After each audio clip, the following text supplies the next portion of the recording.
Assalamualaikum warahmatullahi wabarakatuh. Waalaikumsalam warahmatullahi wabarakatuh. Alhamdulillah wassalatu wassalamu ala sayyidina Rasulillah sayyidina wa maulana Muhammad ibn Abdullah wa ala alihi wa sahbihi wa mawala. La haula wa la quwwata illa billah, amma ba'du. Bapak-bapak, ibu-ibu, saudara-saudara kaum muslimin rahimakumullah. Rangka memperingati Maulid Nabi besar Muhammad sallallahu alaihi wasallam. Yang penting dari peringatan Maulid ialah membicarakan bagaimana sebenarnya identitas umat Rasulullah sallallahu alaihi wasallam. Sebab apa? Adalah suatu hal yang wajar bahwa seorang pengikut menyesuaikan tingkah laku, gaya hidup dengan orang yang diikutinya. Jangankan di dunia ini, di akhirat nanti identitas ini akan dimintakan pertanggunggan jawab dan akan ditanyakan kepada kita. Sekurang-kurangnya menjadi pengikut rombongan orang besar merupakan suatu nikmat. Paling tidak kita bisa numpang mujur. Kalau saya berangkat ke Bali ikut rombongan Pak Menteri misalnya, saya bisa bebas timbangan, tas saya tidak usah diperiksa-periksa barangkali. Kenapa? Ini rombongannya Pak Menteri, numpang mujur. Itu sekurang-kurangnya. Tetapi tentu untuk menjadi anggota rombongan Pak Menteri ini kan harus ada tanda, ciri-ciri atau yang disebut identitas. Kalau kita mengaku dan memproklamirkan diri sebagai umat Nabi Muhammad, sebagai pengikut beliau, apa sih identitasnya, ciri-cirinya? Inilah yang akan kita bicarakan pada kesempatan ini, bersumber dari surah Al-Fatah ayat 29. Allah Subhanahu wa ta'ala menjelaskan Muhammadur Rasulullah, bahwa Nabi Muhammad itu adalah utusan Allah, pesuruh Allah. Walladzina ma'ahu, dan orang-orang yang bersamanya, orang yang mengikuti ajarannya, para sahabatnya, kita ini para pengikutnya, mempunyai ciri atau identitas. Dalam ayat ini ada 5 ciri yang dijelaskan. Pertama, asyidda'u 'alal kuffar. Pengikut Nabi Muhammad bersikap tegas kepada orang-orang kafir. Apa artinya tegas di sini? Saudara-saudara, tegas di sini artinya bukan main marah-marahan, tidak ngajak berkelahi, bukan juga menantang perang. Tegas di sini artinya mempunyai prinsip, mempunyai garis yang nyata di dalam keyakinan beragama. Garisnya apa? Tidak lain, lakum dinukum waliyadin. Bagi Tuhan agama Tuhan, bagi kami agama kami. Silahkan Tuhan melaksanakan agama Tuhan, kami akan melaksanakan agama kami. Kami menghormati Tuhan, Tuhan pun menghormati kami. Tetapi soal agama tidak usah dicampur adukkan. Identitas semacam ini perlu kita tegakkan kembali. Sebab apa? Sebab di zaman sekarang orang mulai mengaburkan nilai-nilai kebenaran dari agama, yang pada akhirnya menanamkan sikap ngambang terhadap agama. Misalnya kita ini dibuai dengan kalimat yang kelihatannya bagus tapi sebenarnya mengandung racun. Kata orang, jangan fanatik, semua agama kan bagus, semua agama benar, semua agama thayyib. Terus terang saja, saya bukan tidak setuju dengan kalimat itu. Saya beranggapan kalimat itu belum sempurna. Semua agama benar, jangan titik di situ. Itu baru sekedar koma. Semua agama benar, koma, bagi penganutnya masing-masing, titik. Semua agama baik, koma, bagi penganutnya masing-masing, titik. Bagi kita yang muslim, yang benar Islam. Dan seorang muslim yang berani membenarkan semua agama, seorang muslim yang berani berkata semua agama benar, sekurang-kurangnya munafik kalau tidak menjadi murtad. Wah Pak, itu namanya fanatik dong. Betul. Yang tidak boleh kan fanatik kepada suku, yang tidak boleh kan fanatik kepada guru, tapi fanatik kepada agama dalam arti berpegang teguh kepada agama merupakan bagian daripada kehidupan beragama. Hanyalah kalau umat Islam ini fanatik dengan agamanya, dia akan konsekuen, baik melaksanakan, mengamalkan maupun mengembangkan agamanya. Saya cinta kepada suku saya, tapi tidak lalu fanatik. Cinta suku boleh, fanatik kepada suku salah. Cinta kepada guru bagus, fanatik kepada guru jelek. Cinta kepada agama bagus, fanatik kepada agama wajib. Hanya dengan fanatik kepada agama orang konsekuen. Yang jelek itu kan kalau sudah fanatisme kesukuan. Contoh, misalnya mentang-mentang orang Sunda, lalu ngomong saya ogah dengerin ceramah. Kenapa? Ustaznya bukan orang Sunda sih. Ini nggak bener, emangnya Nabi Muhammad kelahiran Ciamis? Kan tidak.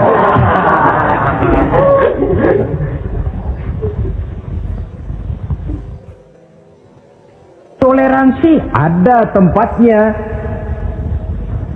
tetapi tidak menyangkut masalah-masalah ritual, tidak menyangkut masalah-masalah ibadah. Soal bikin jalan umum, mari bersama saudara-saudara kita yang lain agama membangun puskesmas, mari bersama-sama menjaga keamanan, mari sama-sama. Tapi kalau sudah menyangkut masalah ibadah, kembali kita kepada prinsip lakum dinukum waliyadin. Bagi Tuhan silahkan melaksanakan agama Tuhan, kami pun akan melaksanakan agama kami. Silahkan menyebarkan agama, tetapi jangan kepada orang yang sudah beragama. Ini batas toleransi. Jangan menyebarkan agama kepada orang yang sudah beragama. Maka dalam sejarah sudah dibuktikan, alhamdulillah, kalau kita mau objektif menilai sejarah, ketoleransian umat Islam itu sudah dibuktikan oleh fakta sejarah. Tetapi tanpa harus mengorbankan nilai-nilai akidah, keyakinan-keyakinan yang harus kita jaga dan kita pertahankan. Taruhlah kita sekarang masih disanggup berkata dan berpendirian semacam itu. Anak kita, keturunan kita, generasi yang akan datang, jikalau ditanamkan rasa ngambang terhadap agama, lambat laun akan makin tipis nilai-nilai religius itu melekat di dalam jiwanya. Dan akibatnya akan rawan kemajuan macam apapun, modernisasi macam apapun, kalau sudah terlepas dari kaitan kehidupan beragama, tidak akan banyak menolong untuk mensejahterakan umat manusia. Asyidda'u 'alal kuffar, bersikap tegas kepada orang-orang kafir. Ini sikap yang pertama, identitas yang pertama.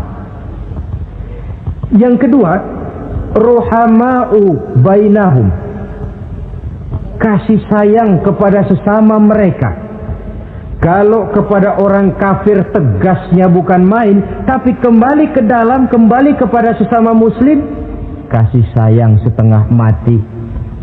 Saling asah, saling asih, saling asuh, saling mengalah buat kepentingan yang lain. Ini sudah dicontohkan dalam sejarah ketika Rasulullah dan para sahabat hijrah ke Madinah. Orang Madinah yang menyambut kedatangan orang Mekah itu kan disebut Ansor. Betul apa betul? Nah, orang Makkah ini yang hijrah ke Madinah disebut kaum muhajirin. Apa orang Madinah menyambut kedatangan orang Makkah itu mentang-mentang orang asli Madinah lalu tolak pinggang? Kamu kemari pendatang ya, awas jangan bertingkah. Tidak. Masing-masing malah mencari saudara. Karena apa? Persaudaraan dalam Islam diikat dengan akidah. Artinya ini dari manapun orang datang, apapun warna kulitnya, bahasa apapun yang dia pakai, jikalau akidahnya sama, dia saudara kita. Hadirin, terus terang saja ya. Banyak orang-orang yang tidak senang kalau melihat umat Islam sampai bersatu. Maka segala macam cara mereka lakukan agar kita jangan bersatu. Terang-terangan menghantam Islam, tidak mungkin orang berani. Kenapa? Saya pikir sebodoh-bodohnya umat Islam dia masih fanatik sama agamanya.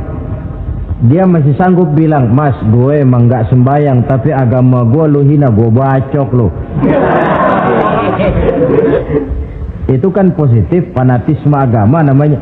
Maka orang menghantam Islam itu lalu nggak berani terang-terangan. Caranya belajar dari Van der Plas, belajar dari Snokor-Gronye.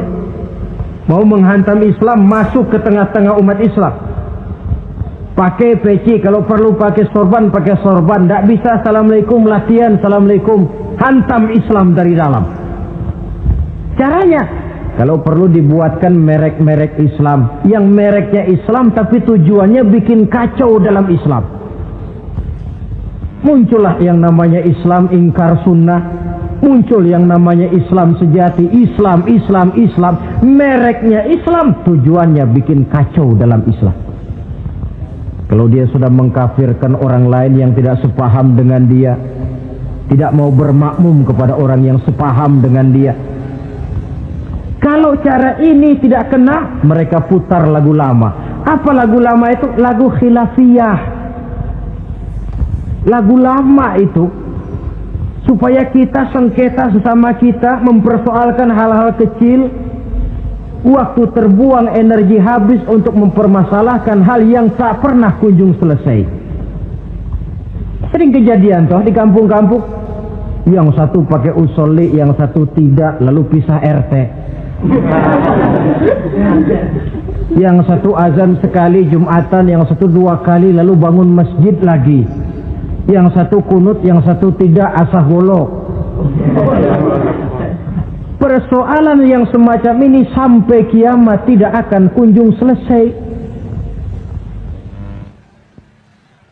Oleh karena itu potensi yang besar ini tidak tersalurkan dengan wajar karena kita centang perenang di dalam, tidak pandai menjaga kesatuan dan persatuan sebagai modal dasar untuk berbuat yang lebih baik. Adalah lebih baik kita ini mencari titik-titik persamaan dan bukan memperbesar pola perbedaan. Ruhama'u bainahum, kasih sayang sesama mereka. Imam Ghazali memberikan contoh, kun kal yadain wala takun kal uzunain. Hai umat Islam, hiduplah kamu seperti 2 tangan. Saling asah, saling asih, saling asuh, saling mengalah buat kepentingan yang lain. Coba lihat 2 tangan kita, rukunnya bukan main. Kalau tangan kanan maju ke depan, kata yang kiri, oke, saya mengalah. Dia mundur ke belakang. Kiri di depan, kata kanan, sekarang giliran saya ngalah. Dia mundur ke belakang. Akhirnya kita jalan lenggang. Enak nggak dilihat orang? Coba kalau nggak ada yang mau ngalah. Tangan kanan ke depan, kata yang kiri, gue juga bisa. Dia ke depan lagi. Depan kayak robot kita jalan. Lalu mekanisme kerjanya, tangan kanan kerjanya bagus-bagus toh. Salaman tangan kanan, tanda tangan tangan kanan, hitung duit tangan kanan, ambil kue tangan kanan. Kiri nggak pernah protes, tahu posisi. Memang tugas saya bidang pembersihan. Ya pembersihan saja dilakoni. Artinya apa ini? Yang satu dengan yang lain saling memperkuat walaupun komposisinya berbeda. Dicontohkan dalam perjalanan kehidupan sahabat Nabi. Sahabat Nabi yang paling terkenal itu 4 orang. Sayyidina Abu Bakar, Sayyidina Umar bin Khattab, Sayyidina Utsman bin Affan, Sayyidina Ali bin Abi Thalib. 4 sahabat ini kalau kita lihat komposisinya, keahliannya lain-lain. Coba, ada Sayyidina Abu Bakar, ini sahabat merangkap mertua. Kalau bahasa sekarang, Abu Bakar ini disebut kiai diplomat. Kiai karena beliau orang alim, diplomat karena pandai bersiasat, ahli politik. Kemampuan berpolitiknya digunakan buat kepentingan agama. Sebab siapapun yang berpolitik untuk kepentingan agama, tentu kita doakan. Tetapi siapapun yang jual agama untuk kepentingan politik, kita juga berdoa. Cuma tentu doanya lain dengan yang berpolitik buat agama tadi. Saudara hadirin yang saya hormati, ada Umar bin Khattab. Ini kalau bahasa sekarang disebut imam jenderal ini. Imam tapi jenderal, jenderal tapi imam. Kenapa imam? Karena dia mampu memimpin jamaah di masjid. Kenapa jenderal? Karena dia sanggup memimpin tentara di medan perang. Kegagahannya, keberaniannya, keperkasaannya digunakan membantu perjuangan Rasul. Ada Utsman bin Affan, santri ekonom. Kenapa santri? Karena dia orang kaya. Kenapa ekonom? Karena dia pengusaha bergerak di bidang bisnis. Keuntungan usahanya untuk membantu perjuangan Rasul. Ada Ali bin Abi Thalib, tokoh muda tapi intelek. Masih muda tapi rela mengorbankan nyawa demi keselamatan Rasul di malam hijrahnya. Alangkah nikmatnya umat Islam ini kalau punya kiai diplomat, imam jenderal, santri ekonom, pemuda intelek, yang masing-masing bekerja sama menunjang untuk kepentingan agama. Ruhama ubainahum, kasih sayang di antara sesama mereka. Mobil, kenal mobil nggak? Ya.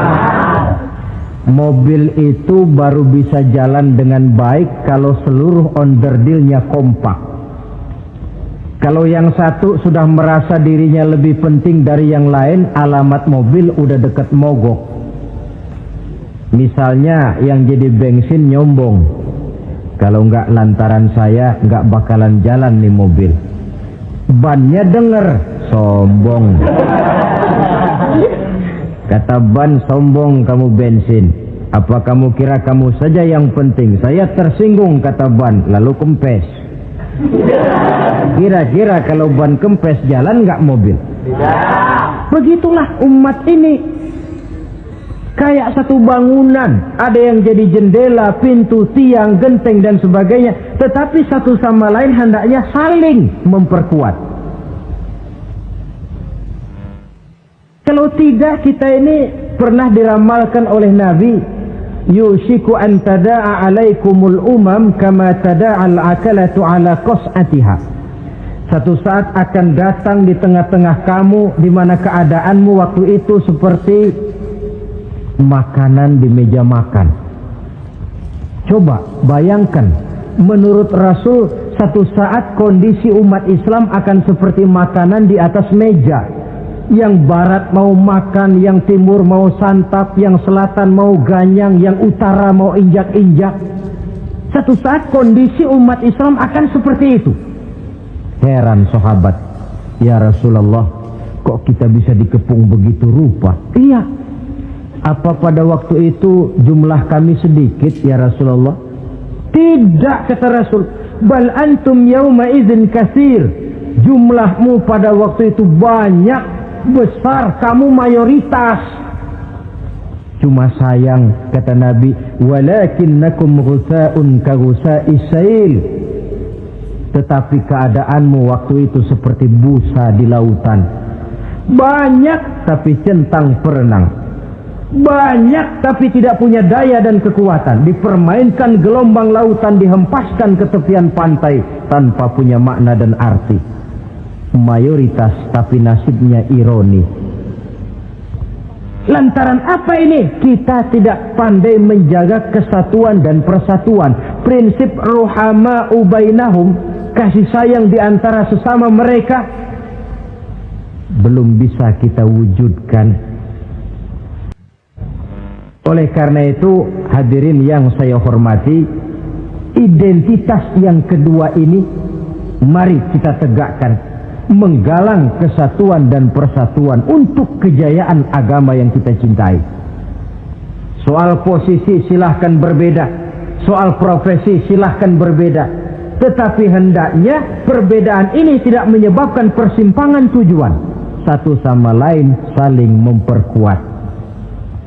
Identitas yang kedua, bahwa kita sudah diikat dengan akidah, tidak oleh ras, warna kulit, suku, bahasa, oleh akidah. Satu kali orang sudah syahadat, dia adalah saudara kita. Sudah lewat masanya di mana kita umat Islam ini dikotak-kotakan, dan sudah datang waktunya di mana kita bersatu, saling menunjang, saling membantu, sehingga dengan demikian terwujudlah satu masyarakat yang diikat dengan nilai-nilai akidah. Ini yang kedua, kasih sayang kepada sesama muslim. Satu badan itu kalau yang satu sakit, yang lain kan akan ikut merasa sakit.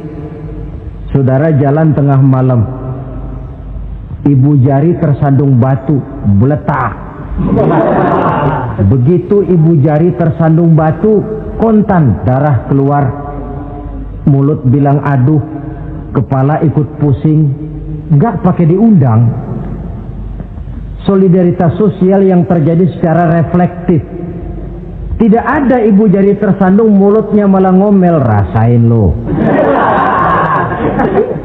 Masa nyumpain badan sendiri, kan tidak mungkin. Tapi ini yang terjadi, kita lihat. Akibat apa? Tidak terwujudnya solidaritas sosial yang bersifat refleksif tadi. Nah, inilah saudara-saudara identitas yang kedua. Yang ketiga sekarang, pengikut Nabi Muhammad sallallahu alaihi wasallam itu cirinya yang ketiga, tarahum rukka'an sujjada. Engkau lihat mereka ruku dan sujud, mendirikan solat. Ini identitas, ciri. Di akhirat nanti akan diperiksa dengan seadil-adilnya.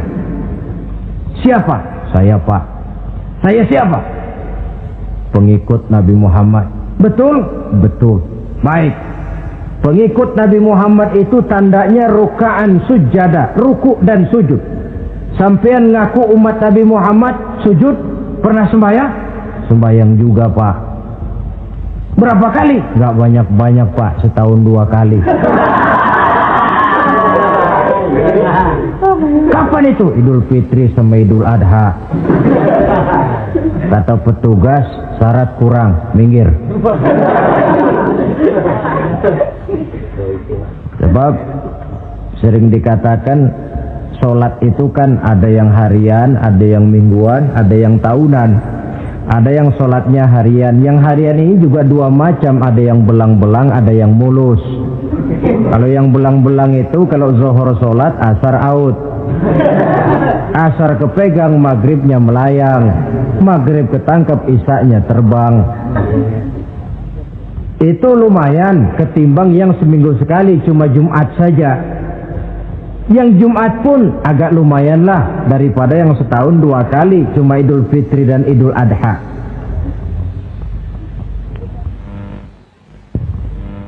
Tetapi bagaimanapun juga sholat ini memang merupakan keperluan dalam kehidupan kita. Ciri identitas yang memperkaya kepribadian. Pengikut Nabi orangnya ruku dan sujud. Sehingga di zaman sahabat tadi kondisi mereka digambarkan kalau siang seperti kuda perang, tetapi kalau malam seperti pendeta. Maksudnya apa? Di medan perang mereka gagah, tapi kalau sudah ruku dan sujud bukan main khusyuknya. Ruku dan sujud. Dengan kata lain, ciri pengikut Nabi Muhammad orangnya mendirikan sholat, Nah, masalahnya sekarang apa perlunya sholat dalam kehidupan kita? Yang jelas dia untuk menggembirakan Allah kok. Se-ASEAN orang tidak ada yang sholat, Allah tidak akan berhenti jadi Tuhan. Manfaatnya akan kembali kepada kehidupan. Nah, apa perlunya sholat dalam kehidupan kita? Ada beberapa hal yang bisa kita angkat ke permukaan tentang perlunya sholat ini. Jadi sholat itu perlunya kita, sehingga suatu saat nanti kita tidak lagi berkata saya wajib sholat, tapi kita akan berkata saya perlu sholat. Apa perlunya sholat dalam kehidupan kita? Pertama, sholat itu membuat orang rendah hati, tidak melonjak menjadi angkuh dan sombong. Yang kedua, sholat itu membuat orang tahu diri. Yang ketiga, sholat itu mendatangkan ketenangan jiwa dan ketentraman batin lantaran orang punya sandaran vertikal kepada Allah. Sehingga agama menekankan benar ini, bukan cuma untuk kita, tapi juga anak kita, keturunan kita. Sehingga Nabi mengajarkan, ajari, didik anak-anakmu sholat pada umur 7 tahun. Kalau umur 10 tahun mereka sudah berani meninggalkan sholat, pukul. Bukan dengan tujuan menyakiti, tapi mendidik anak supaya disiplin dengan sholatnya. Kayaknya kita yang hidup di zaman serba modern ini, soal anak mau sholat atau tidak, kayaknya orang tua itu, kalau istilah anak sekarang, cuek-cuek aja. Jarang yang mengadakan inspeksi, pengecekan anaknya sudah sholat apa belum. Lalu sholatnya disiplin apa tidak? Jarang yang memberikan sugesti dan rangsangan supaya anaknya mendirikan sholat. Saya jarang mendengar orang tua muslim yang berkata, nak, kalau kau hafal Fatihah dengan artinya bapak beliin sepatu baru. Nak, kalau kau hafal juz amma, bapak beliin sepeda. Sugesti untuk hal-hal yang bersifat agama sangat langka. Tapi kalau sudah hal-hal yang bersifat umum, wah, nah, kalau kamu lulus nanti SD ya, kita piknik ke Tangkuban Perahu, lulus SMP tur ke Bali, lulus SMA piknik ke Singapura. Rangsangan dan dorongan, baguslah itu. Tetapi alangkah akan lebih bagusnya jika untuk hal-hal yang bersifat agama kita pun sanggup memberikan sugesti, rangsangan dan dorongan kepada anak-anak kita. Sehingga sejak kecil mereka sudah terbiasa dengan sholat. Sejak kecil mereka sudah disiplin dengan sholatnya. Sebab kalau tidak, kayu itu kalau mau dibengkokkan pada saat dia masih kecil. Kalau sudah besar baru mau dibengkokin, repot kayu itu. Membentuk orang soleh itu harus dimulai sedini mungkin. Karena itu salah satu fungsi solat Allah jelaskan, inna sholata tanha 'anil fahsya wal munkar. Bahwa solat yang dikerjakan dengan betul mampu mencegah manusia dari perbuatan yang keji dan munkar. Jadi dengan kata lain orang yang disiplin dengan solat, terpeliharalah dirinya dari perbuatan yang keji dan munkar. Hadirin yang saya hormati, suatu kenyataan barangkali yang memang tidak bisa kita pungkiri, bahwa kemajuan ilmu pengetahuan dan teknologi sekarang ini makin mengagumkan. Dunia seolah-olah telah dirombak oleh manusia dari sebuah daerah kosong menjadi gedung-gedung pencakar langit yang tinggi. Orang sudah bertandang ke bulan, dan dalam beberapa tahun mendatang boleh jadi akan bertandang pula ke planet-planet lainnya. Kekurangan air minum bisa diatasi dengan penyulingan air laut. Kekurangan areal pertanian bisa diatasi dengan merombak gurun pasir yang gersang dan tandus menjadi sawah ladang yang menghasilkan kebutuhan hidup manusia. Tapi seiring dengan itu menjadi pertanyaan, makin sejahterakah umat manusia? Tercapaikah kebahagiaan? Pada sisi lain kita melihat kemajuan itu melahirkan hal-hal yang tidak kita harapkan. Apa yang kita sebut dengan penyakit dunia modern, yang rupanya makin banyak dokter, makin banyak juga penyakit, makin banyak rumah sakit, makin aneh nama penyakit. Pola yang paling berbahaya ialah jikalau kemajuan itu menyebabkan manusia sampai mendewa-dewakan ilmu dan teknologi.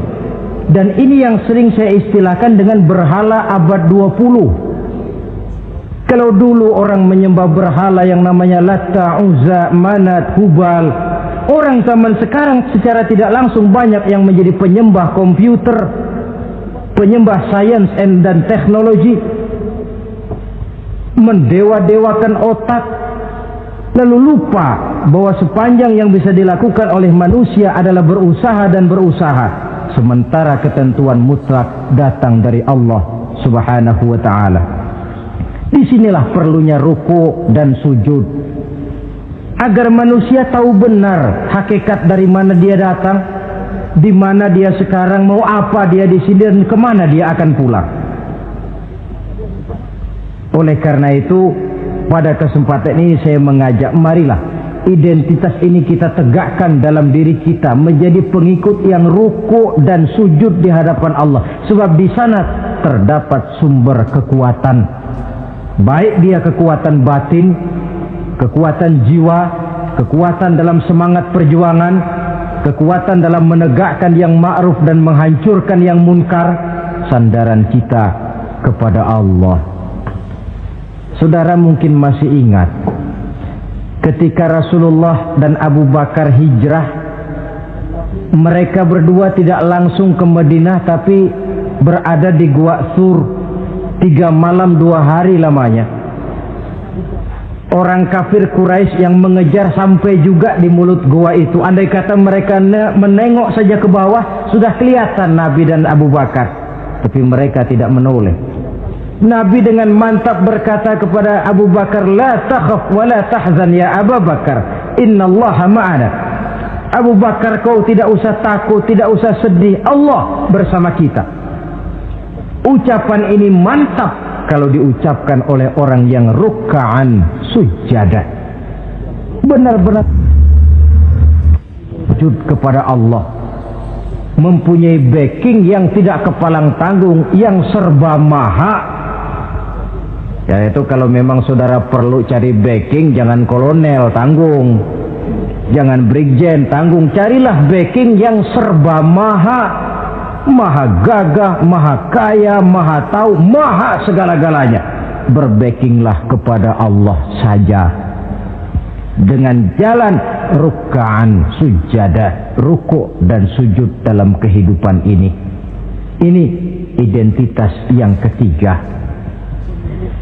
Yang keempat sekarang, pengikut Nabi itu apa tandanya? Yabtaghuna fadlan minallah wa ridwana. Mereka selalu mencari karunia dan keridhaan Allah. Karunia dan keridhaan. Jadi tidak hanya mencari sekedar karunia, tetapi juga mencari ridho. Oleh karena itu seorang pengikut Rasul, di dalam dia berdagang misalnya, dibatasi oleh pertanyaan, cara saya ini Allah ridho apa tidak? Dia cari rezeki, dibatasi oleh pertanyaan, Allah ridho apa tidak? Dia menginginkan jabatan yang tinggi, tapi tetap dalam kerangka pertanyaan, kalau cara ini Allah ridho apa tidak? Sehingga tidak lantas menghalalkan cara apapun halal asal tujuan tercapai. Itu kan caranya PKI. Asal tujuan tercapai, cara apa saja halal. Seorang muslim pengikut baginda Nabi tidak diajarkan semacam itu. Kenapa perlu mencari keridhaan Allah, karunia yang Allah ridho? Karena apapun yang kita pakai, apapun yang kita makan terutama, jikalau bersumber dari sesuatu yang Allah tidak ridho, katakan yang haram misalnya, akan mempengaruhi gaya dan gerak hidup kita. Contoh, kata Imam Ghazali, kalau engkau terlalu senang memakan makanan yang haram, dia akan mempengaruhi caramu berpikir, sehingga kau akan cenderung berpikir yang haram. mencari karunia yang Allah ridho.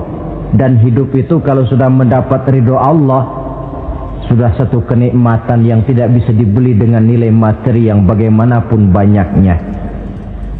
Karena itu biarlah kita orang mukmin ini di dunia hidup kaya asal Allah ridho saja, nggak apa-apa.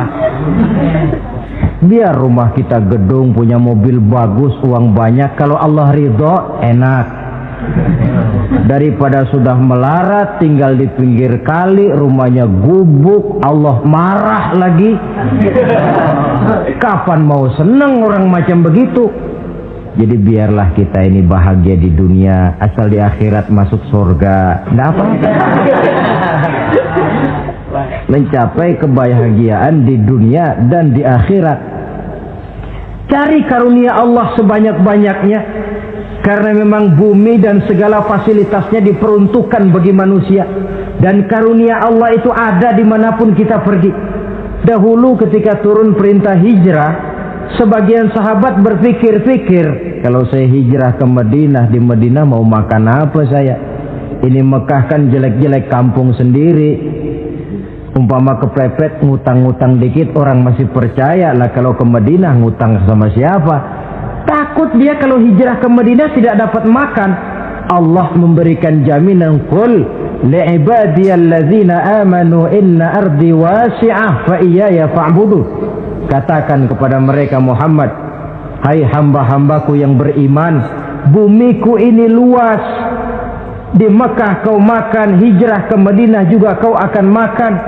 Apalagi hijrahmu karena membela agama. Jangan karena membela agama kau takut kelaparan. Artinya apa? Karunia Allah itu ada dimanapun. Kalau kita mau berusaha, tetapi jangan lupa usaha itu harus yang Allah ridho. Kalau sekedar hasil usaha cara apapun boleh, ya dapat, tetapi tanpa ridho semuanya tidak akan membawa ketenangan, ketentraman dan kebahagiaan. Allah itu kan maha pengasih, tidak pilih kasih katanya. Artinya apa? Semuanya Allah kasih. Orang kalau mau berusaha dapat.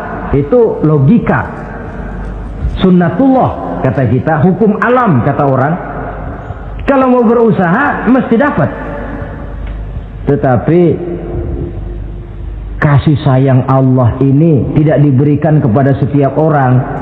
Kalau pengasihnya berlaku kepada semua orang, mau kafir mau beriman, kalau berusaha dapat. Itu Rahman namanya. Tapi Allah tidak cuma Rahman, Allah juga Rahim, maha penyayang. Bedanya apa? Orang yang dikasih itu belum tentu disayang. Tetapi kalau disayang mesti dikasih. Kalau tidak dikasih tentu ada pertimbangan lain untuk kepentingan kita. Misalnya anak kita baru kelas 1 SMP, datang, Pak beliin motor buat sekolah. Kita lalu menilai anak ini nggak ada motor saja kadang-kadang jarang sampai ke sekolah, apalagi dibeliin motor, bisa dari rumah berangkat ke sekolah nggak sampai. Tidak dibelikan bukan karena tidak sayang, justru karena sayangnya ada pertimbangan lain untuk kepentingan si anak. Tetapi kadang-kadang anak sendiri berpikirnya lain. Bapak katanya sayang, minta dibeliin motor saja tidak dibelikan. Dia menilai orang tuanya tidak sayang, padahal justru sayangnya lalu tidak dibelikan. Begitulah satu contoh kecil dari keridhaan Allah ini. Jika Allah sudah memberikan ridhonya kepada kita, segala yang kita mau diberikannya. Kalau tidak juga diberikan, tentu ada manfaatnya untuk kemaslahatan kita. Allah maha tahu. Misalnya orang mengeluh, saya akan sembahyang rajin, ngapa rezeki seret bener sih? Apa saya berhenti lagi sholat? Allah lebih tahu maslahatnya. Barangkali potongan kayak kita ini kalau diberikan rezeki banyak sedikit lalu berhenti ke masjid. Rezeki lu segini aja dah, lu jadi rajin ke masjid. Ada manfaatnya buat kepentingan kita. Mencari karunia yang Allah ridho. Dalam alam yang terbentang luas ini karunia Allah terhampar luas. Tinggal kita mencari, dan untuk mencari itu diperlukan keahlian. Keahlian hanya timbul karena pendidikan. Makin ke depan persaingan hidup makin tajam tanpa membekali diri. Terutama generasi kita yang akan datang, anak-anak kita. Boleh jadi mereka akan tersudut ke pojok-pojok kehidupan untuk kemudian lebih banyak jadi penonton daripada sekedar pemain. Dan kerugian akan kembali kepada kita. Karena itu cari karunia Allah sebanyak-banyaknya, tapi dengan garis bawah yang Allah ridho. Sekali lagi, carilah karunia Allah sebanyak-banyaknya dalam kehidupan ini, tetapi dengan menggarisbawahi yang Allah ridho. Inilah identitas yang keempat. Yang kelima sekarang, identitas yang terakhir, simahum fi wujuhihim min atharis sujud. Di muka mereka ada tanda bekas sujud. Ini pengikut Rasulullah sallallahu alaihi wasallam. Bekas sujud, iya. Apa bekas sujud itu? Apa jidatnya hitam kebanyakan sujud? Mungkin. Karena rajin sujud lalu berbekas. Boleh jadi, tapi soal hitam di jidat sih gampang digosok-gosok. Yang terpenting asarus sujud di sini dalam bentuk sikap mental. Apa sikap mental yang saya maksud? Orang yang rajin sujud itu lalu membekas dalam kehidupannya pengaruh sujud. Apa pengaruh sujud? Karena rajin sujud timbul ikhlasnya. Kalau sudah berbuat, yang penting itu Allah. Orang lain mau tahu atau tidak, orang lain mau puji atau tidak, yang penting Allah. Sebab kalau sudah dia usolli fardal maghribi Allahu Akbar, dia tinggalkan dunia dan seluruh isinya. Naik dia menghadap Allah. Selamat tinggal sebentar dunia, nanti saya balik lagi. Yang ada cuma dia dan Allah dalam dialog langsung. Timbul keikhlasan, terjemahannya dalam kehidupan. Berbuat tanpa pamrih, tidak suka menepuk jasa dan menghitung jasa. Sebab biasa orang itu kalau sedang perang tidak sempat ngaku jadi pahlawan, tapi kalau perang sudah selesai nggak kenal bedil ngaku pahlawan. Kalau perang sedang berkecamuk, jarang yang mengaku pahlawan. Kalau sudah perang selesai, masing-masing nepuk dada.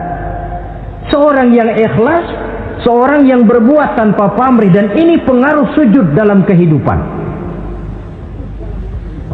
Lalu apalagi timbul jujurnya. Kenapa?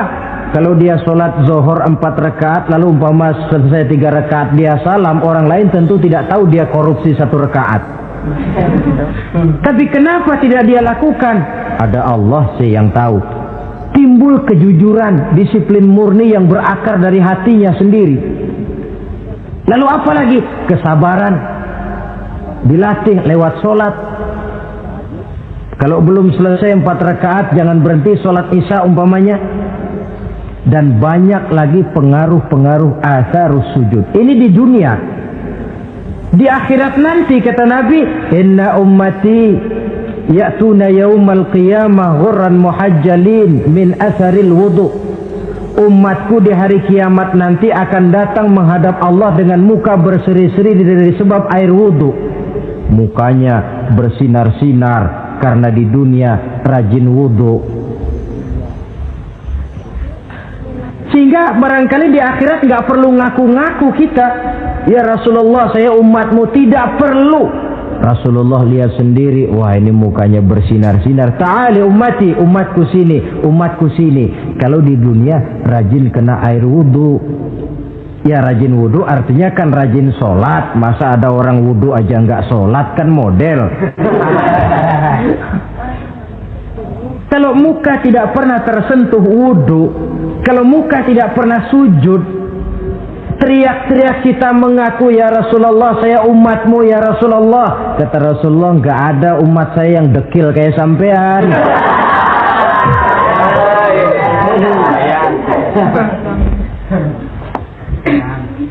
Itulah sebabnya pada kesempatan ini saya mengajak mari membiasakan diri berwudu.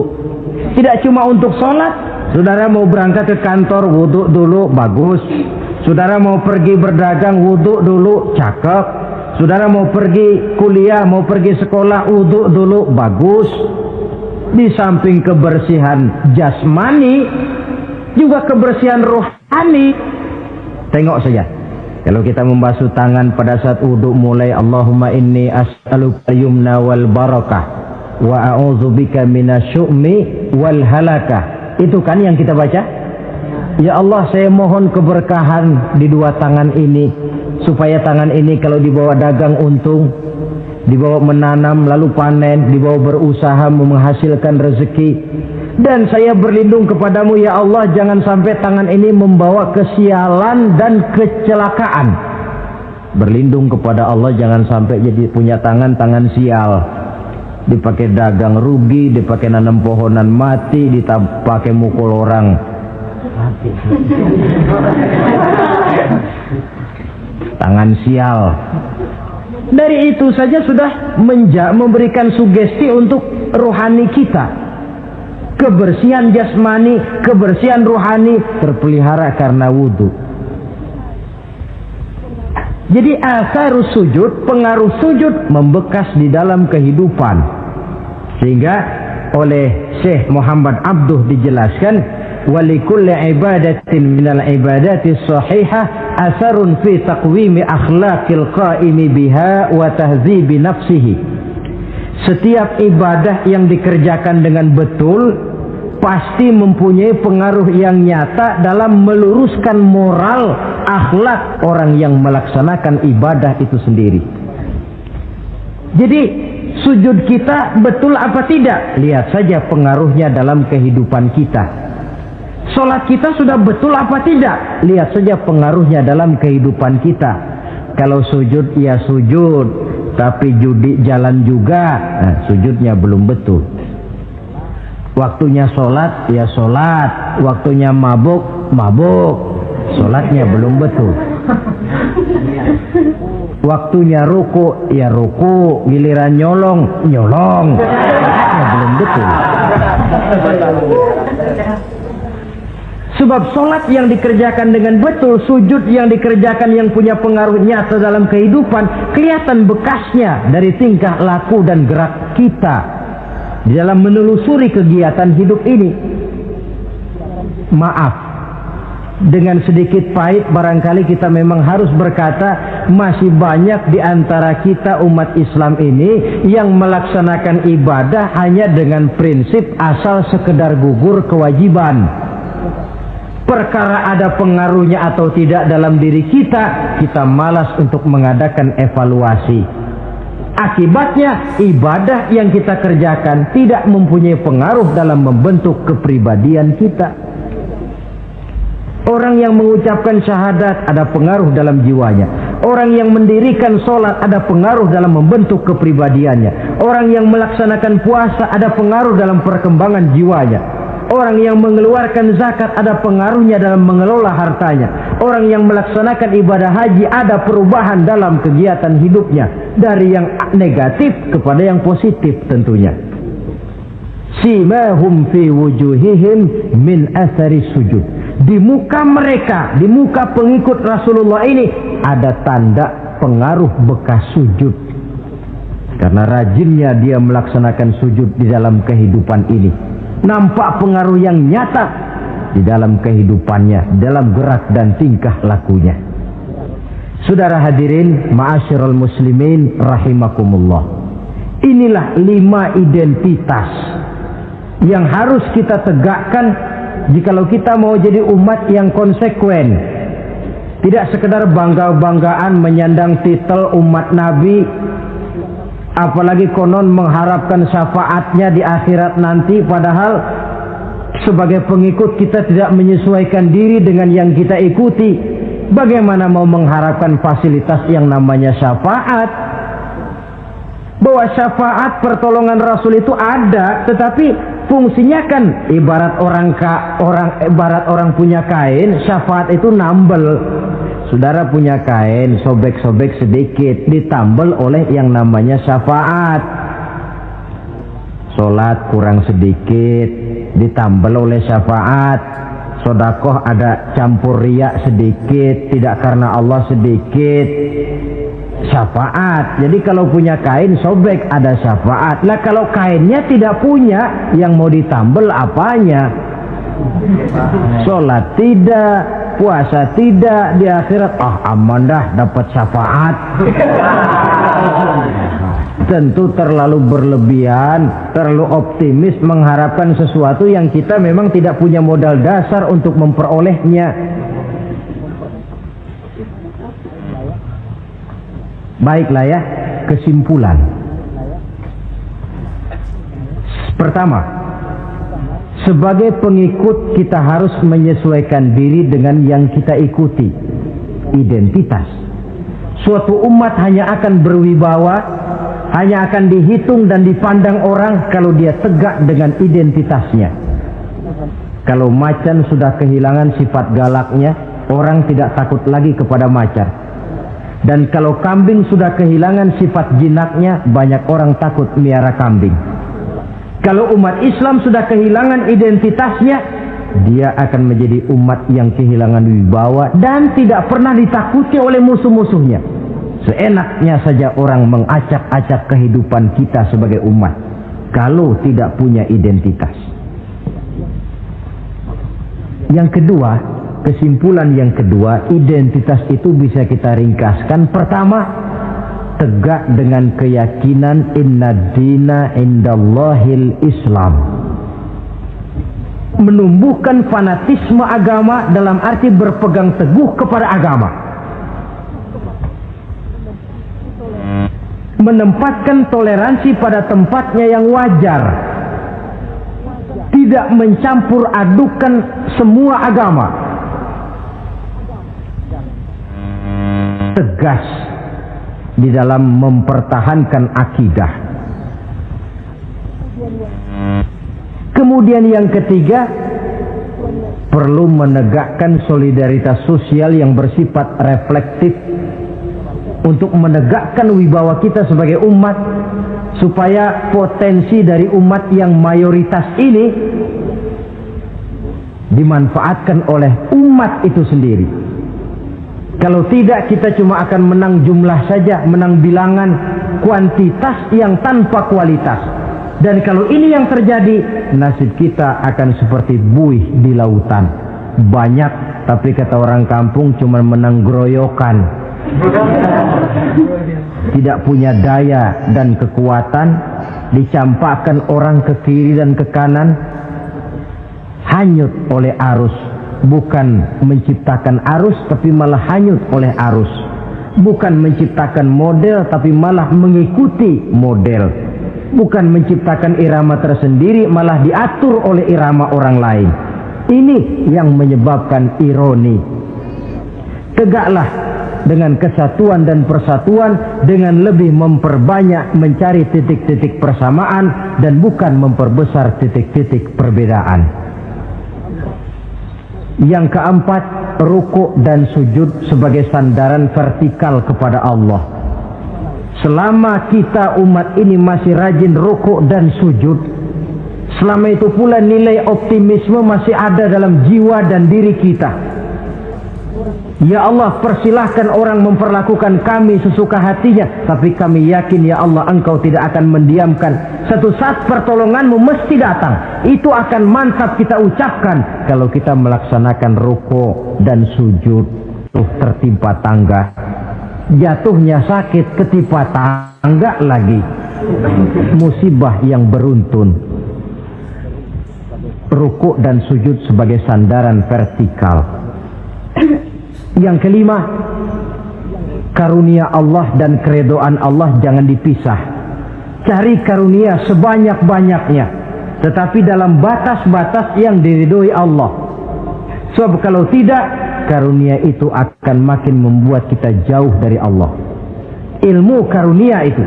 Tapi kalau tidak diridhoi Allah, Nabi ingatkan, man izdada ilman wa lam yazdad huda, lam yazdad minallahi illa bu'da. Orang yang bertambah ilmu tapi tidak bertambah hidayah, dia hanya akan semakin jauh dari Allah. Jauh dari Allah menimbulkan kegersangan dalam jiwa, kepanasan dalam hati, sehingga jauhlah kita dari ketenangan hidup. Karunia yang Allah ridho, dan Islam melarang umatnya untuk berpangku tangan menunggu keajaiban dari langit. Berusaha, berikhtiar, berdoa, lalu bertawakal kepadanya. Yang terakhir, hendaknya ibadah yang kita kerjakan dievaluir, ditinjau kembali apa pengaruhnya dalam kehidupan kita. Sebab setelah selesai melaksanakan suatu ibadah, hendaknya nilai ajaran yang terkandung dalam ibadah itu bisa kita terjemahkan dalam kehidupan kita, sehingga gerak kita dalam sholat dengan tingkah laku kita di luar sholat ada kesinambungan. Gerak kita di dalam bulan Ramadan dengan tingkah laku kita di luar Ramadan ada kesinambungan. Namanya ibadah yang kita kerjakan ada pengaruhnya dalam memperbaiki kehidupan kita. Dengan satu prinsip, ibadah itu kita kerjakan adalah kemanfaatannya kembali kepada kehidupan kita. Saudara hadirin yang saya hormati, inilah pembicaraan kita pada pertemuan kita kali ini, dengan harapan tentunya dalam memperingati Maulid kita tidak hanya sekedar melakukan satu tradisi, tidak hanya sekedar hura-hura, tidak hanya sekedar ikut-ikutan. Sebab bagaimanapun peringatan semacam ini bukan tujuan. Ini cuma sekedar alat. Kalau peringatannya yang jadi tujuan, selesai memperingati, selesai sudah. Kayak saudara tujuannya mau ke Bogor. Kira-kira kalau sudah sampai Bogor pulang lagi enggak? Pulang. Kenapa? Tujuan sudah tercapai. Tujuannya cuma memperingati Maulid. Sudah selesai. Ya sudah selesai segala-galanya. Yang tidak sholat kembali tidak sholat. Yang teler kembali teler, pokoknya kan udah Maulid. Itu kalau dijadikan tujuan. Maulid sekali lagi bukan tujuan, cuma sekedar alat. Tujuan kita diantaranya mencari identitas, menyesuaikan diri sebagai seorang pengikut dengan Rasulullah yang kita ikuti itu. Di dalam kehidupan kita sebagai seorang muslim, minimal 5 kali dalam sehari semalam kita mendengar seruan untuk mendirikan solat yang disebut azan. Ada kalimat menarik di dalam kalimat azan itu, yakni seruan hayya 'alal falah, marilah menuju kepada keberuntungan, marilah meraih kemenangan. Seruan ini adalah kecenderungan dari setiap manusia, apapun warna kulitnya. Artinya, setiap orang dalam hidup selalu ingin meraih dan mencari kemenangan. Kemenangan akan melahirkan kepuasan batin, dan kepuasan batin memberikan kebahagiaan.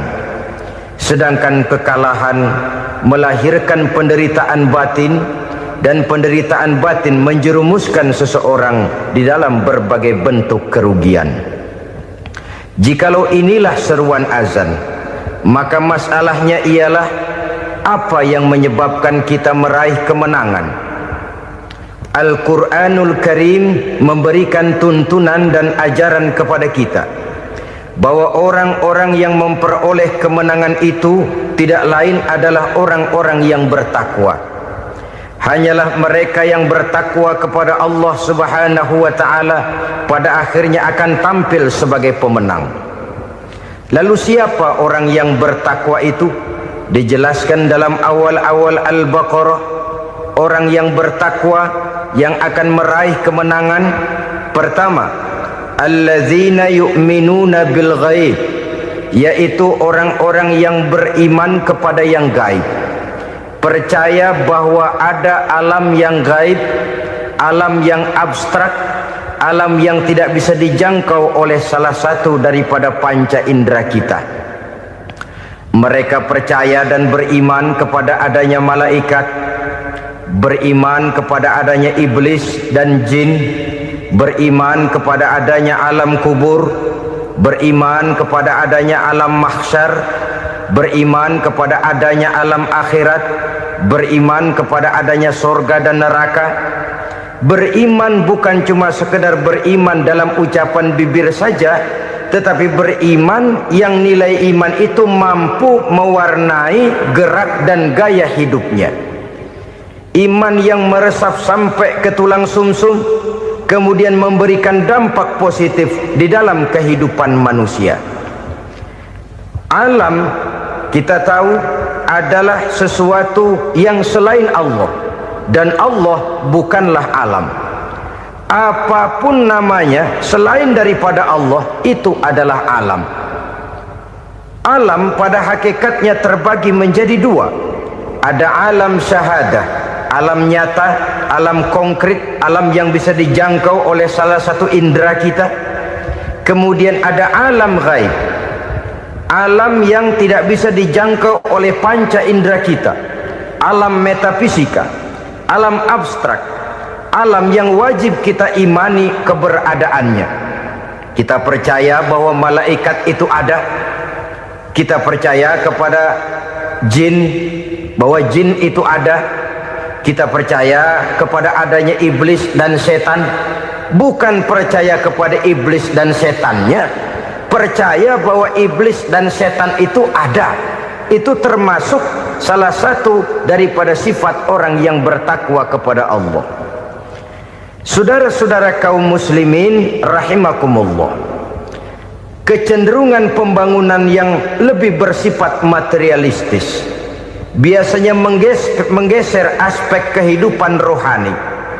Orang berpikir empiri, dan dalam pola pikir yang demikian maka alam gaib tidak lagi mendapat perhatian. Aspek kehidupan yang bersifat rohaniah malah mulai ditinggalkan. Akibatnya terjadilah kepincangan di dalam kehidupan kita. Pernah ada satu pengalaman pribadi dalam perjalanan kembali ke tanah air. Dalam pesawat di sebelah kanan saya duduklah seorang Jerman namanya Heiner Simonsen.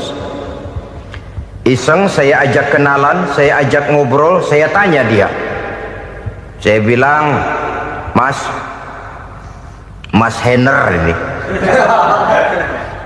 kalau pesawat yang kita tumpangi ini jatuh ke bawah, kira-kira apa yang bakal terjadi, Mas? Dia bilang, kita semua akan mati. Begitu? Iya. Oke. Apa itu mati? Tanya saya. Dia bilang, untuk tahu apa itu mati, kita harus tahu lebih dahulu apa itu hidup. Saya pikir nih bule bisa ngomong juga. Baiklah kata saya. Apa hidup menurut Anda itu? Oh, hidup itu dia bilang, kalau seluruh anggota badan kita bekerja secara normal, paru-paru memompa darah secara normal, jantung berdetak secara normal, sel-sel tubuh bekerja secara fit, dan organisme tubuh hanya mau bekerja secara normal, dia bilang, kalau kita memberi makan yang cukup, menu yang teratur, dan gizi yang lengkap. Saya bilang, kesimpulannya apa, Ner? Dia jawab, hidup adalah dari tangan ke mulut. Life is from the hand to the mouth, kata dia. Hidup adalah dari tangan ke mulut. Jadi masalah hidup tidak lebih daripada masalah isi perut. Orang pergi pagi, pulang sore, peras keringat, banting tulang, perut yang dibelain. Saya bilang, you are wrong. Sampean salah, Ner. Kamu orang Islam bukan? Bukan. Pantas. Kenapa saya salah? Dia bilang, ya jelas salah. Salahnya di mana? Kamu ini manusia. Kalau hidup cuma dari tangan ke mulut, saya bilang, kambing di kampung saya juga begitu pikirannya, Ner.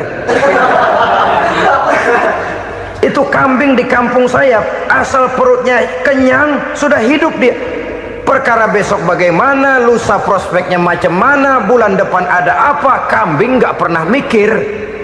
Di kampung saya kambing juga pikirannya begitu. Kamu Kristen ya? Tadinya. Loh kok tadinya, lalu apa sekarang kamu ini? Dia bilang sekarang saya netral. Saya tidak beragama, tapi saya percaya kepada Tuhan sebagai pencipta alam. Saya ingat benar dia bilang, I haven't any religious, but I believe to God as the creator of the world. Kenapa bisa netral begitu, Ner? Habis saya bingung katanya. Islam bilang Islam baik, Kristen bilang Kristen baik, Hindu Buddha bilang Hindu Buddha baik, semua agama baik. Saya netral sekalian, nggak beragama. Yang penting saya percaya kepada Tuhan. Saya bilang, Ner, kamu ini kayak orang mau beli celana. Lalu bingung, yang satu bilang Levi's bagus, yang satu bilang Blue Jean hebat, yang satu bilang Wool England hebat. Celana ini hebat, celana itu bagus, celana ini hebat. Semua celana bagus, kamu bingung. Akhirnya netral, tidak pakai celana. Itu juga salah. Saya pikir-pikir, kemudian saya melihat bahwa dua pola berpikir Henner ini nampaknya sudah mulai menggejala di lingkungan masyarakat bangsa kita. Disadari atau tidak, secara jujur kita harus berkata, dua pola pemikiran Henner ini mulai berkembang di tengah masyarakat bangsa kita. Pertama, pola pikir materialisme. Hidup adalah dari tangan ke mulut. Masalah hidup tidak lebih masalah isi perut. Itu yang perlu dibela, dan disitulah arti kehidupan. Pergi pagi, pulang sore, peras keringat, banting tulang untuk mempertahankan perut. Kalau sudah kemari cara orang berpikir, maka buat apa percaya kepada yang gaib? Untuk apa sholat? Untuk apa puasa? Untuk apa zakat? Untuk apa menghadiri majelis taklim? Tanpa kepercayaan kepada yang gaib, hidup berjalan menurut alur empiris dan materialis. Kalau sudah ke sana cara orang berpikir, biasanya orang lalu cenderung menghalalkan segala cara. Hanyalah orang yang percaya bahwa akhirat ada. Hanyalah orang yang percaya bahwa alam kubur itu ada. Hanyalah orang yang percaya bahwa malaikat itu ada, hidupnya akan lebih terarah dan terkendali. Karena kepercayaan kepada yang gaib, yang merupakan fase daripada kehidupan setelah hidup yang sekarang ini, mewarnai gerak pribadi seseorang di dalam dia melakukan kegiatan hidupnya. Pola berpikir materialisme, disadari atau tidak, mulai menggejala di lingkungan masyarakat bangsa kita. Hidup tidak lebih dari urusan tangan ke mulut, mulut ke tangan, tangan ke mulut. Asal perut sudah kenyang, hiduplah sudah. Perkara bagaimana prospek hari yang akan datang, bagaimana akhirat, tidak jadi persoalan. Ini yang oleh Nabi diperingatkan, ad-dunya sijnul mu'min wa jannatul kafir. Dunia adalah penjara bagi orang beriman dan surga bagi orang kafir. Dulu di zaman Belanda hadis ini pernah disalah tafsirkan, disalah artikan, digunakan sebagai senjata untuk mengkebiri dan membuat impoten umat Islam. Sudahlah umat Islam gak usah macam-macam, kata Belanda. Dunia ini kan penjara buat orang Islam, surga buat orang kafir. Di penjara jangan bertingkah.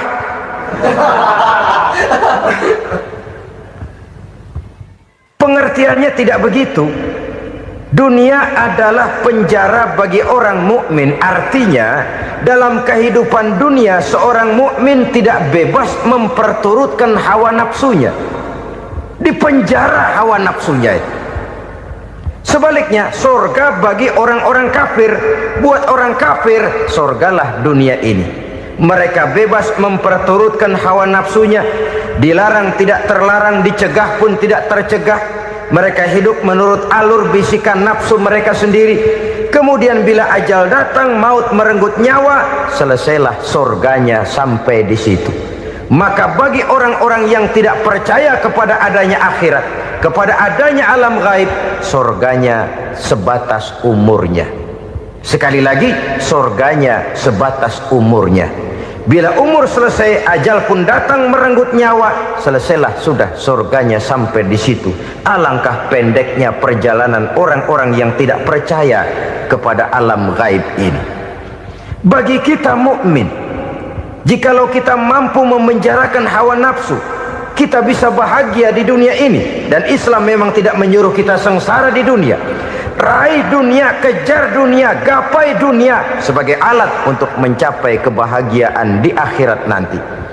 Hidup adalah satu perjalanan panjang yang terbentang sejak kita terlahir dari alam rahim sampai kepada alam akhirat nanti. Andai kata kita gagal meraih kebahagiaan di dunia, toh kita masih punya akhirat.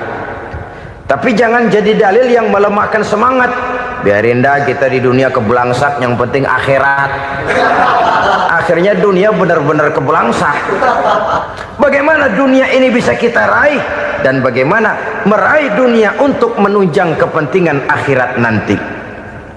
Yang kedua, dari pikiran Heiner yang saya lihat menggejala di lingkungan masyarakat bangsa kita, timbulnya manusia-manusia netral. Seolah-olah Tuhan yes, agama no. Sama Tuhan percaya, agama ogah. Tuhan ngangguk, giliran agama godeng. Padahal hampir dalam setiap ayat dalam Quran, kata-kata amanu biasanya bergandeng dengan wa amilus sholihat, iman dan amal soleh. Ini sebagai isyarat Tuhan dan agama jangan pernah dipisah-pisah. Apabila kita bertuhan, maka kita harus beragama. Apabila kita beragama, maka agama itu harus bersumberkan dari Tuhan yang kita imani itu. Tidak mungkin kita pisah, Tuhan yes, agama no. Sama Tuhan percaya tapi agama bikin sendiri. Sembayangnya cukup bengong 2 jam madep ngulon.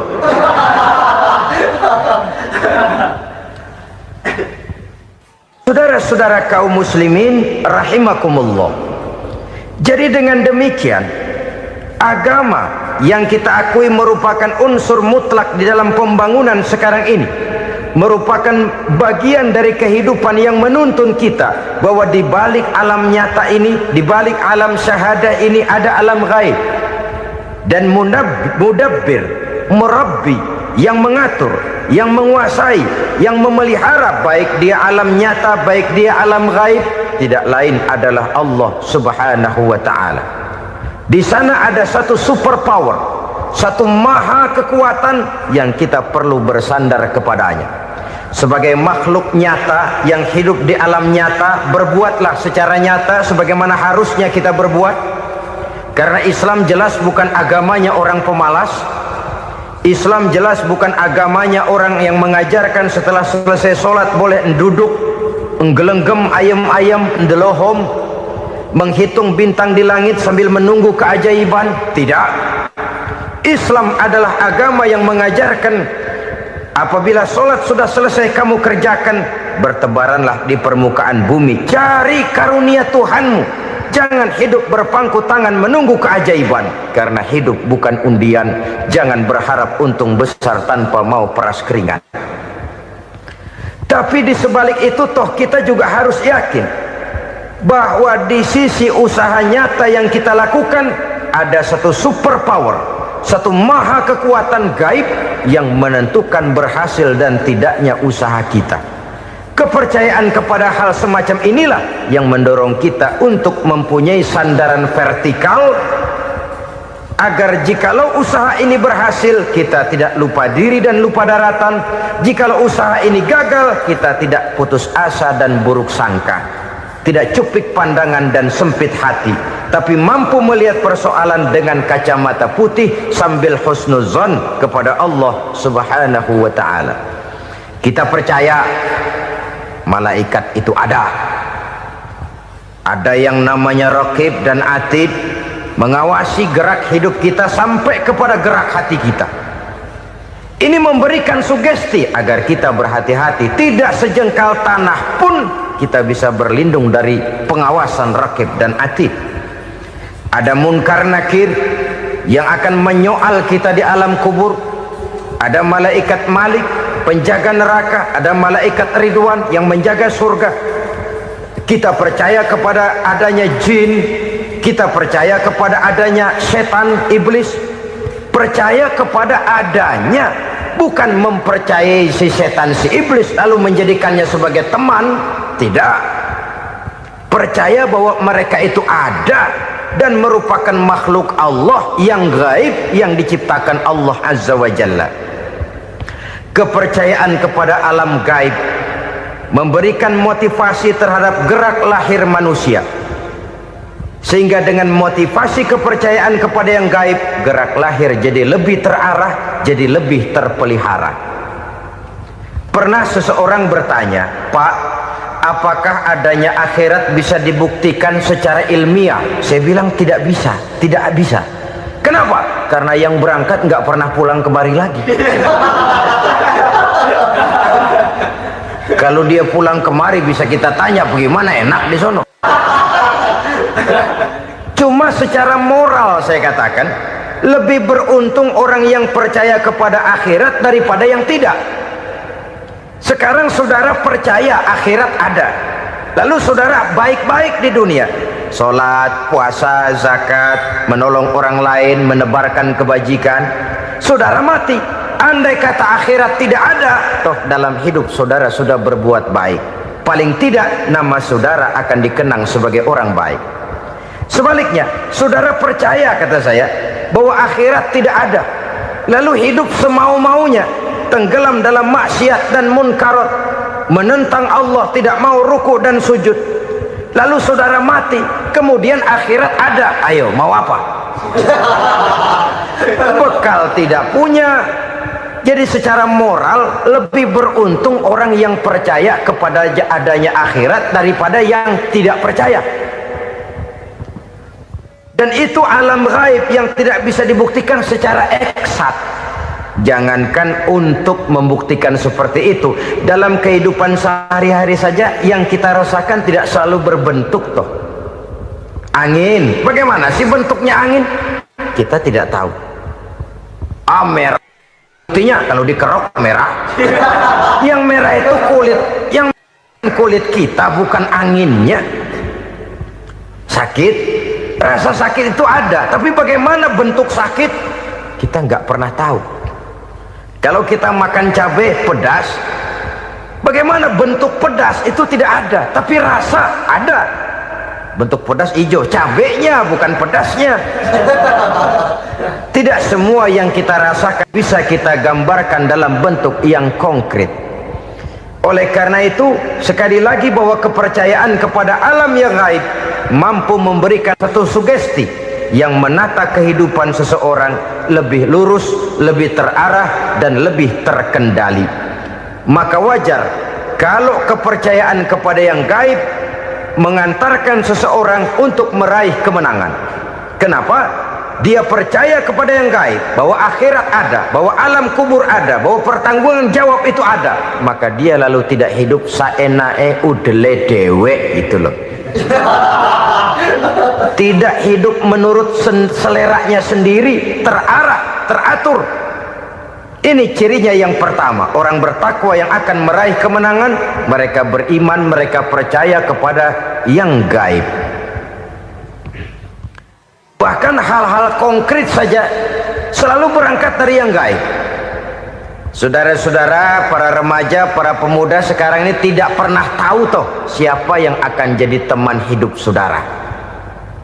Kita bisa saja ngerancang, mentargetkan, tapi toh akhirnya yang namanya jodoh bukan kekuasaan kita, rezeki di luar kemampuan kita. Begitu juga ajal, maut, jodoh, ajal adalah contoh-contoh konkret bahwa pada akhirnya yang gaiblah yang menentukan. Bertahun-tahun ngelancong, emang jodoh seret nggak jadi.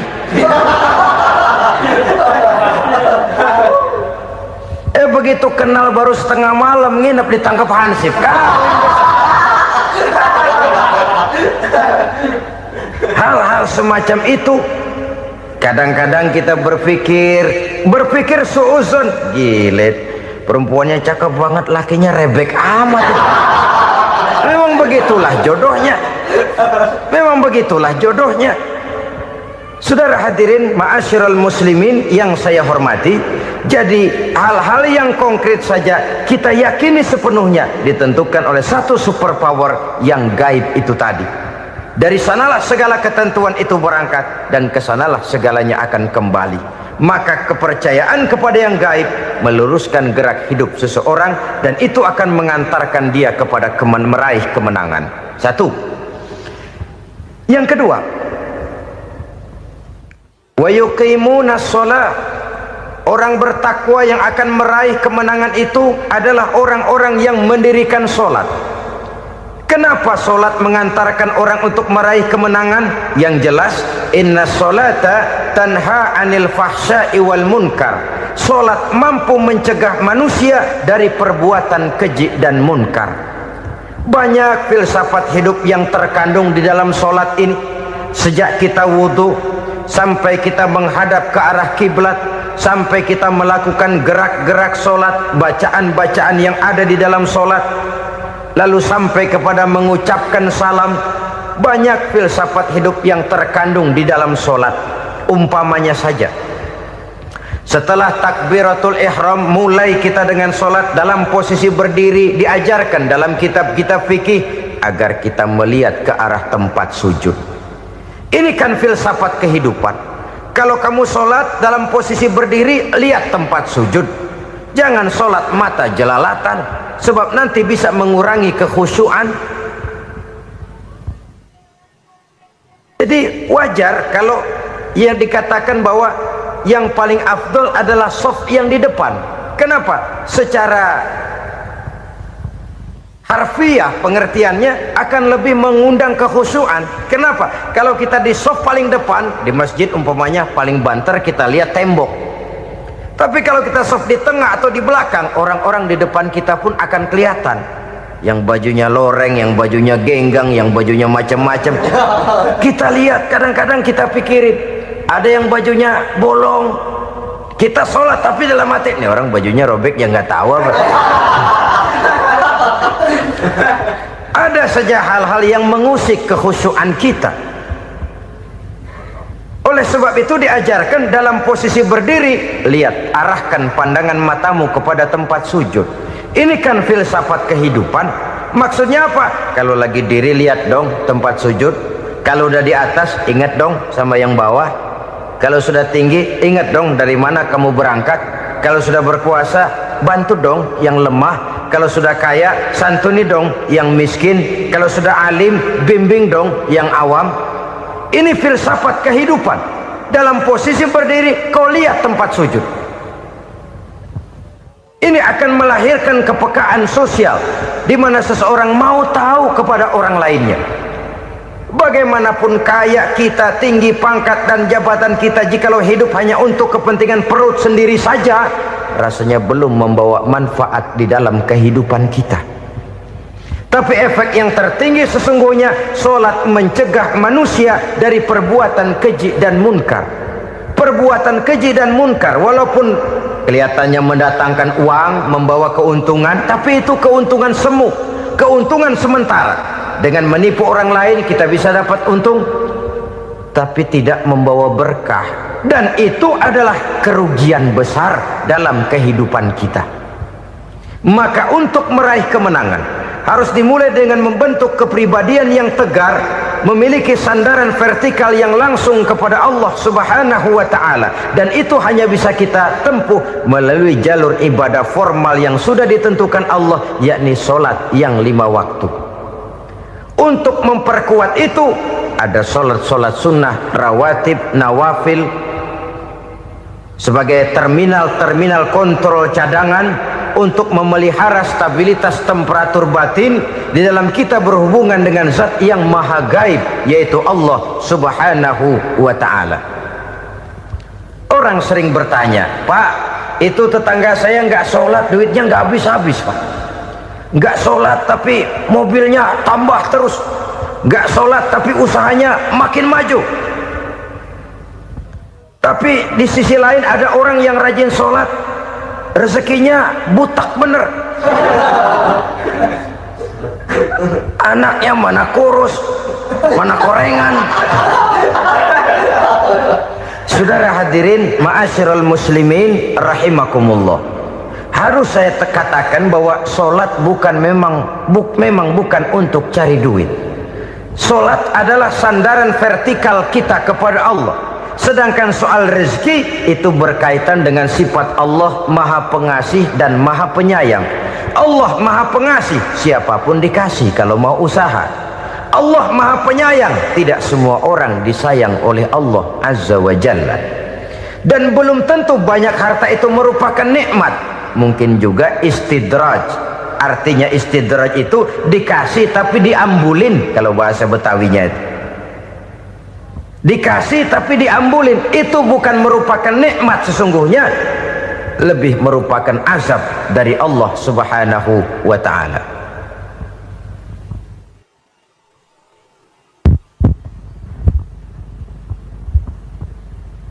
Agama mempunyai sistem solat, dan kita umat Islam telah dituntun oleh Allah Subhanahu wa ta'ala yang wajibnya 5 kali dalam sehari semalam mendirikan solat, dan itu tentu berada dalam jangkauan kemampuan manusia.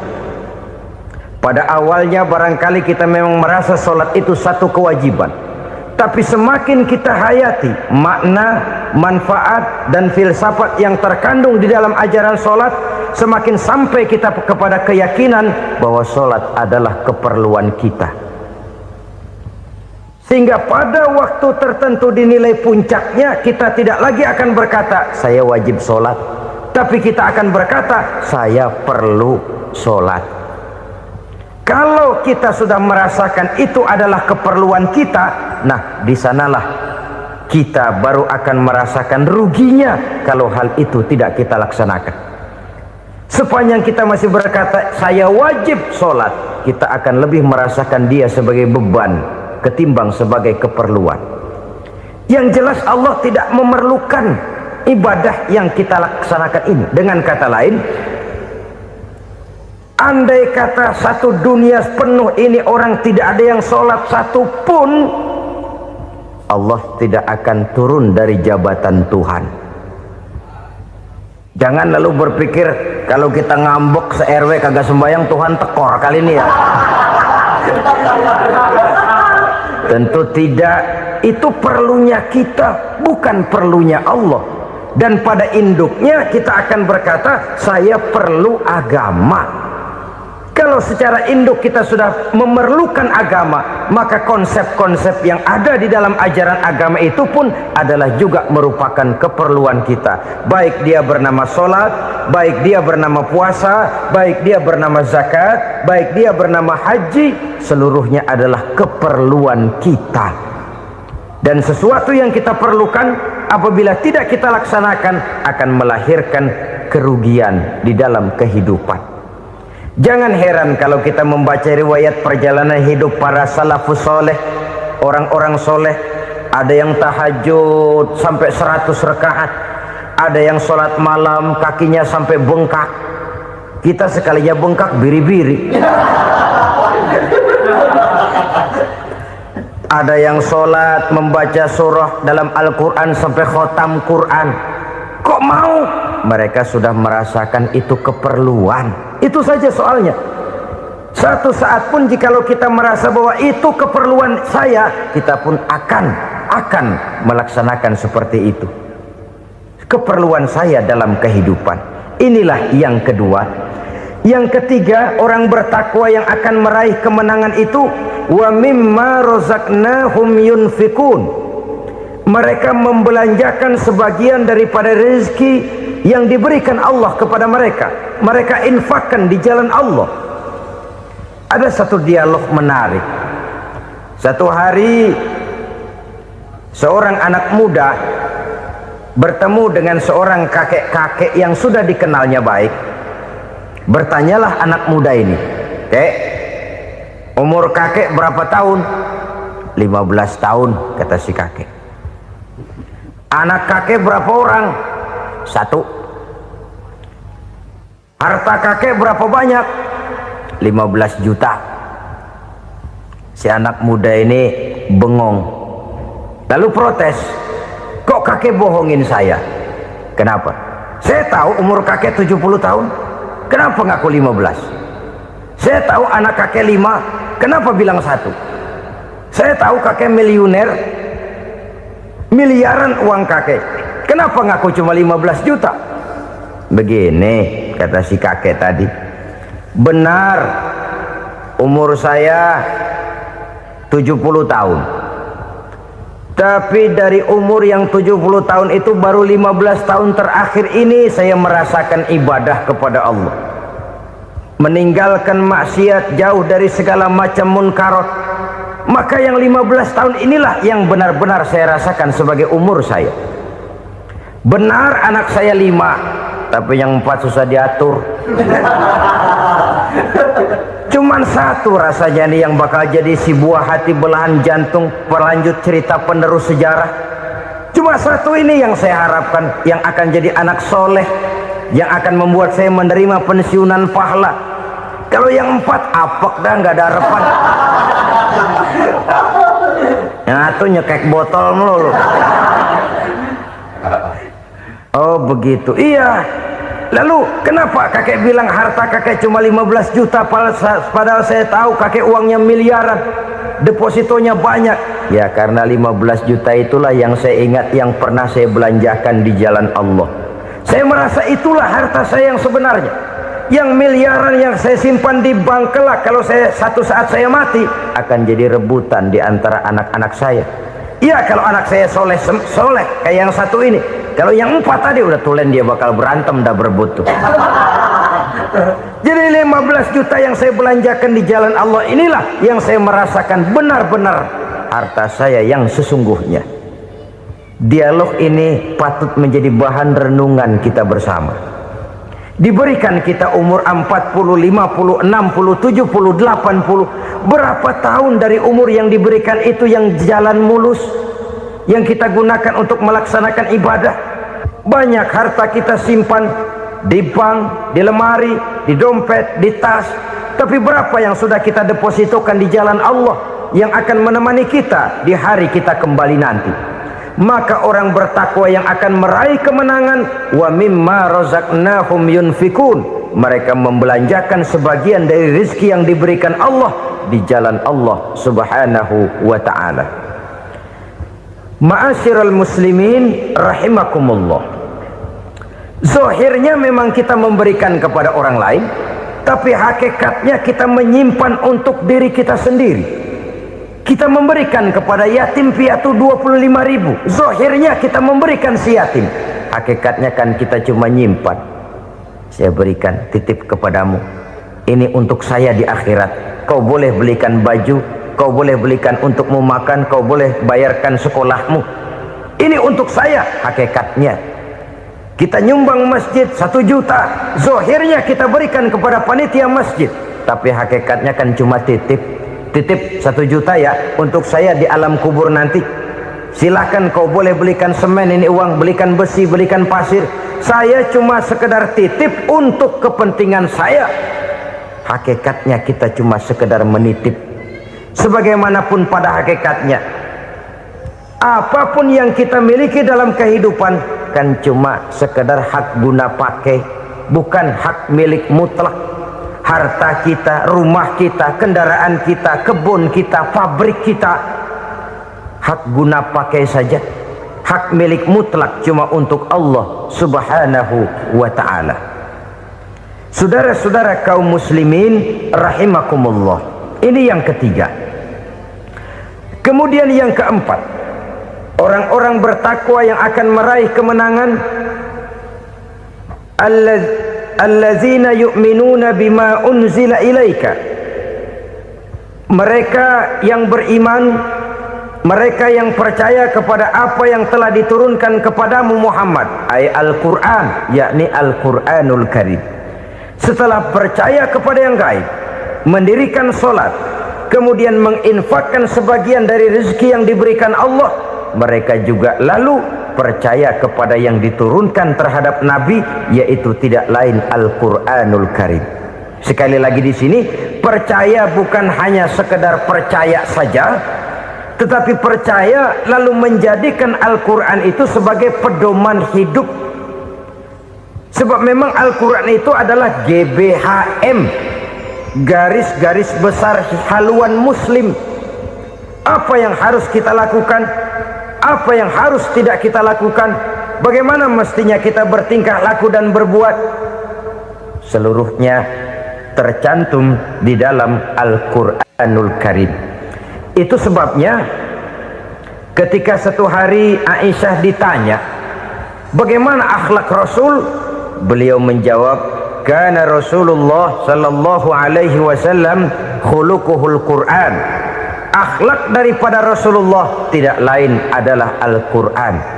Jawaban simpel ini memberikan gambaran bahwa keseluruhan daripada konsepsi Quran sudah diterjemahkan dalam kehidupan Rasulullah sallallahu alaihi wasallam. Karena kita tahu akhlak adalah keseluruhan dari gerak hidup manusia, sejak ia berpribadi, berumah tangga, bertetangga, bermasyarakat, sampai kepada berbangsa dan bernegara. Al-Quran tetap memberikan sentuhan nilainya. Oleh karenanya, orang-orang yang bertakwa adalah orang-orang yang menjadikan Al-Quran sebagai pedoman dalam kehidupannya. Dan kita yakini Al-Quran diturunkan kepada Nabi Muhammad bukan merupakan produk Nabi Muhammad.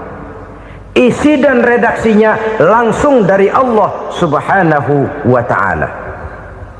Kemudian cirinya yang kelima, orang bertakwa yang akan meraih kemenangan itu, wa ma unzila min qablika. Tidak hanya sekedar percaya kepada yang diturunkan terhadap Nabi Muhammad, yaitu Al-Quran, mereka juga percaya kepada apa yang pernah diturunkan kepada para nabi, kepada para rasul sebelum Nabi Muhammad.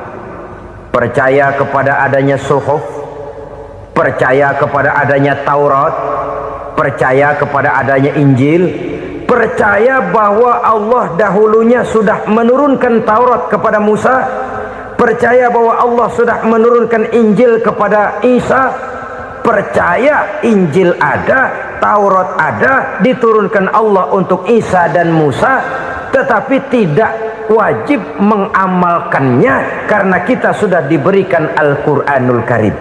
Ini yang perlu saya garis bawahi. Kita percaya Allah telah menurunkan Injil dahulu kepada Isa. Kita percaya bahwa Allah telah menurunkan Taurat dahulunya kepada Nabi Musa. Kadang-kadang ini dijadikan dalih, dikacaukan pengertiannya. Quran saja mengajarkan bahwa orang yang bertakwa harus percaya kepada Injil, maka pakailah Injil. Apalagi kalau ayat sebelumnya ditilap, dihapus, dihilangkan, Injilnya yang ditekankan, maka akan terjadilah penekanan yang salah arah. Karena salah arah akhirnya bisa merusak dan menghancurkan akidah. Ketika Rasul suatu saat pernah ditanya orang, ya Rasul, bagaimana sikap kita sebagai muslim terhadap Injil yang ada sekarang? Beliau menjawab, la tukadzibuhu jami'an wa la tusaddiquhu jami'an. Jangan didustakan seluruhnya, jangan juga dibenarkan semuanya. Artinya, ini sudah merupakan gambaran dari Rasul bahwa dalam Injil yang ada sekarang masih ada ajaran-ajaran tauhid yang dibawa oleh Nabi Isa dan diajarkan kepada umatnya. Tapi juga dalam Injil yang sekarang ini sudah terkena intervensi dan investasi manusiawi. Karena itu Rasul menyimpulkan, la tukadzibuhu jami'an wa la tusaddiquhu jami'an. Jangan didustakan semua, jangan dibenarkan seluruhnya. Kita memang percaya Allah telah menurunkan Injil kepada Nabi Isa dulu, tapi kita tidak wajib mengamalkan Injil. Kita percaya Allah telah menurunkan Taurat kepada Nabi Musa, tapi kita tidak wajib mengamalkan kitab ajaran Taurat. Yang wajib kita percayai dan kita amalkan hanyalah Al-Quranul Karim. Kenapa? Oleh karena baik yang ada di dalam Taurat, baik yang ada di dalam Injil, tentu tercakup di dalam Al-Quran sebagai kitab terakhir yang diturunkan oleh Allah Subhanahu wa ta'ala. Dan itu wajar. Kalau seorang pejabat mau mengeluarkan satu keputusan baru, tentu dia harus meninjau keputusan-keputusan lama. Andai kata dianggap tidak berlaku, dianggap tidak relevan lagi, maka keputusan-keputusan lama itu tentu sudah dianggap tidak berlaku. Sebagian daripada aturan-aturan dalam keputusan lama yang masih dianggap relevan tercantum dalam keputusan baru yang wajib diamalkan. Begitulah hubungannya antara Al-Quran, Taurat, Zabur, dan Injil. 4 kitab samawi yang diturunkan Allah masing-masing kepada Zabur untuk Nabi Daud, Taurat untuk Nabi Musa, dan Injil untuk Nabi Isa alaihi wassalatu wassalam. Ketiga-tiga kitab itu kita percayai adanya. Kita yakini Allah telah menurunkan Zabur, Taurat, dan Injil. Tapi kita tidak wajib mengamalkannya. Yang wajib kita mengamalkannya sekarang ini tidak lain hanyalah Al-Quranul Karim saja, karena ia mencakup apa yang ada di dalam Zabur, apa yang ada di dalam Taurat, dan apa yang ada di dalam Injil. Keotentikannya bisa dipertanggungjawabkan. Ya, tapi kan Nabi Muhammad sudah mati 14 abad yang lalu, dan di zaman beliau Al-Quran kan belum dikodifikasikan, belum ditulis. Bagaimana keotentikannya bisa dipertanggungjawabkan? Mudah saja. Allah berjanji, inna nahnu nazzalna dzikra wa inna lahu lahafizun.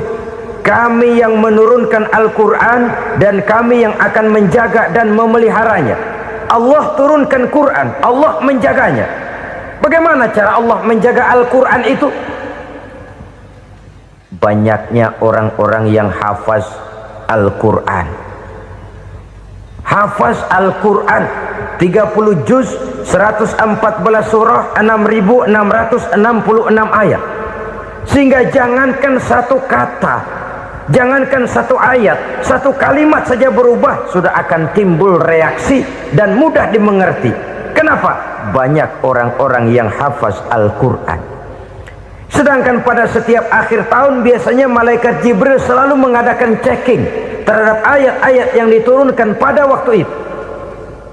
Di zaman Nabi sendiri sudah ada usaha kodifikasi. Dan yang lebih luar biasa lagi, sampai hari ini tidak seorang pun mampu membuat satu ayat saja semacam Al-Quran. Ke bahasa manapun dia diterjemahkan, naskah aslinya tetap ikut, rujukan dasarnya tetap ada. Berdasarkan itu maka tidak mungkin terjadi penyelewengan terhadap atau pemalsuan terhadap ayat-ayat Al-Quranul Karim. Kesuciannya, keotentikannya, kemurniannya bisa dipertanggungjawabkan. Ma'asyiral muslimin rahimakumullah. Oleh karenanya, konsepsi dasar daripada ajaran Islam ini memang tidak lain adalah Al-Quran dan Sunnah.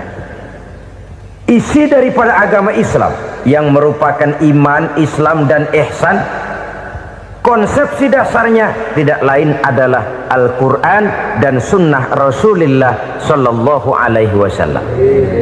Maka yang kita perlukan sekarang ini adalah terjemahan Al-Quran di dalam kehidupan kita.